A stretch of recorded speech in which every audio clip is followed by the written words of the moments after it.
your content doesn't suck. If you're a content creator struggling to get more than 300 views on your videos, this video is going to help you. It's going to help you get out of that 300 view jail. There's really just one simple thing you can tweak to get people to care more about what you're talking about. And a lot of us make this mistake. Once you learn this one concept, it's going to forever change the way that you approach making content. It's going to increase your views across all of your channels. When I work with the creators to make this one simple tweak, it instantly increases their views. This isn't platform specific, as you can see. It'll work for Instagram, TikTok, and YouTube, or any platform where the algorithm is based off of total watch time and retention, which basically just means how long are people watching your videos, because that's all that really matters for all of these platforms. And at the end of this video, I'm going to give you specific tips on how to apply this one thing to each and every platform. Okay, so here's the problem, and I'm going to show you how this applies to any niche. When you come up with an idea for a piece of content, you're coming up with ideas based on the problems you see in your head. And that is a problem because it's not the problem that your audience sees in their heads. There's a mismatch going on here. Instead of trying to explain it any further, I'm going to just show you exactly what I mean. Okay, so say you're in the weight loss niche and your idea is that your audience needs to understand calories better. Their actual problem is they want to lose weight and still eat pizza. There's a mismatch there. Say you're in the finance niche. Your idea to make a piece of content about how your audience needs to understand compound interest. Their actual problem is that they're 35 years old and they have nothing saved for retirement. Again, a mismatch. Say you're in the productivity space and your idea is that your audience needs to learn about time blocking, but their actual problem is that they can't get anything done after work.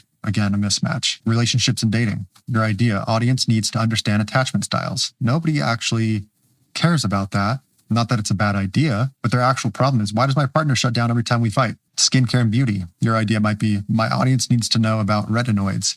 I don't even know what retinoids are. ChatGPT wrote that for me. Their actual problem, I keep breaking out and nothing works. Mismatch.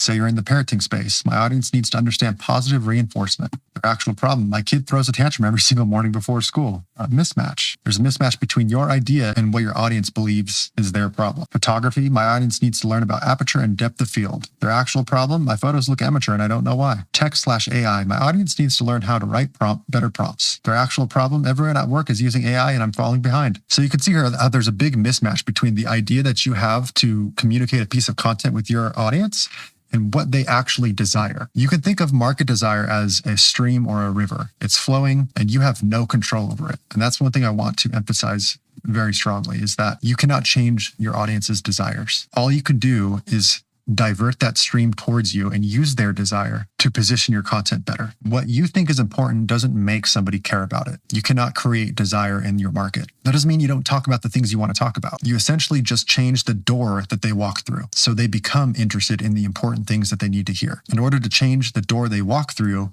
you have to speak to their desires and how it relates to your topic. Here are some examples. So your idea, again, is why calories are important for weight loss. It's the same information. The after version speaks to what the audience actually wants. They want to lose weight without suffering. You're teaching the same thing. You're just changing the door that they walk through. Going back to the attachment theory idea, the audience doesn't know what attachment theory is. They just want to know why they're fighting so much with their partner. The after version describes Tuesday evening at their house. Once they're watching, you can teach them everything about attachment styles. And then going back to parenting, every parent watching this has lived that morning. Their kids are screaming before they go to school. They're not Googling positive reinforcement or they're not seeking out that topic at all. They want to know, why does my kid lose it every morning? Content inside the video is identical. You just changed which problem is on the front door. And then going back to tech and AI, how to write better ChatGPT prompts. Audience isn't excited about prompt engineering. They're anxious about being left behind. Their anxiety is the door. Once they walk through it, you teach them the prompts. So you see how different that is? You're teaching the same exact thing. You're just framing it in a way that your audience will care. Here's how to do this on TikTok and Instagram. First 3 seconds of your video is the most important. They need to know what the video is about and why they should care as fast as possible. So if you're framing the content around their desire, it'll ensure that you stop the scroll. You could state the topic, their desire, or add some curiosity or a promise, or both. That's a winning formula to get people to watch your videos on TikTok and Instagram. So here are some quick examples of what that looks like. Going back to weight loss, I lost 30 pounds.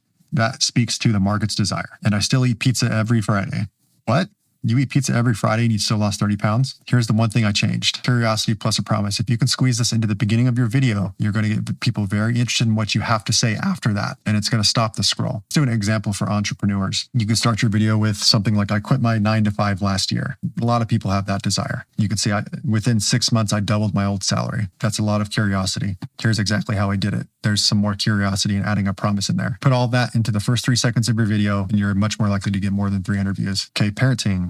Start your video off with, my kid used to melt down every single morning before school. That's the market's desire. I changed how I talked to her for 3 days and it completely stopped. Major curiosity. So if you're able to speak to the market's desire, their curiosity, and build in some type of promise within the beginning of your video, people are going to stop swiping on the app and watch your video if it aligns with their market desire. Now, the algorithms are really good with putting categorized content in front of the people who would be interested. So we do rely on that to some extent. But the person needs to know what the video is about, which you're going to accomplish by speaking to the market's desire. Immediately, they need to know what the topic is. You need to build in some curiosity and give them a promise. If you can do those things in the beginning of your TikTok videos and your Instagram reels, I guarantee you, your videos will get more than 300 views and you'll start to see an uptrend in the views on your videos. Let's quickly talk about how this applies to YouTube because it's slightly different. YouTube is different because you have to get people to click on your video, unlike Instagram and TikTok where they're just shoving videos in your face. You have to speak to their desire and build curiosity in the title and thumbnail on YouTube. I did it with this very video. If your content gets less than 300 views, do this. That speaks exactly to your desire of trying to get more views on your content and opens a curiosity loop. Do this.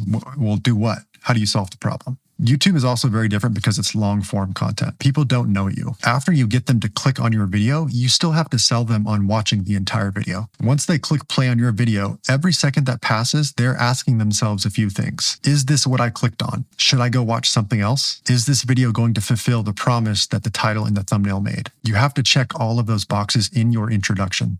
Ideally within the first 20 to 30 seconds of the video, because your clock is ticking. These people are asking themselves every second, should I go watch something else? You need to restate the title in your introduction. Build some credibility. Why should they listen to you? Tell them what they're going to get out of the time commitment. Since it is longer form content, your video is probably 8 to 12 minutes. Tell me why I should watch your whole video. What am I going to get out of the time I spend watching your video? And don't fluff it up. Just get straight to the point. Chop out all of the fat. And that's it. It's really one key concept. You really just need to frame your content around basic human desires and understand that you can't change their desire. You need to use it. Personally, I love this stuff. I love applying marketing psychology to content creation. I see so much content out there around specific hacks. I'm not about that shit. In general, I would much rather make you a better marketer than following some hacky tips for specific platforms. If you become a better marketer, you're going to grow your business and make a lot more money. And it's going to apply to all these platforms. So if you're down with that and you like that kind of content, make sure you like and subscribe. We'll see you guys next time.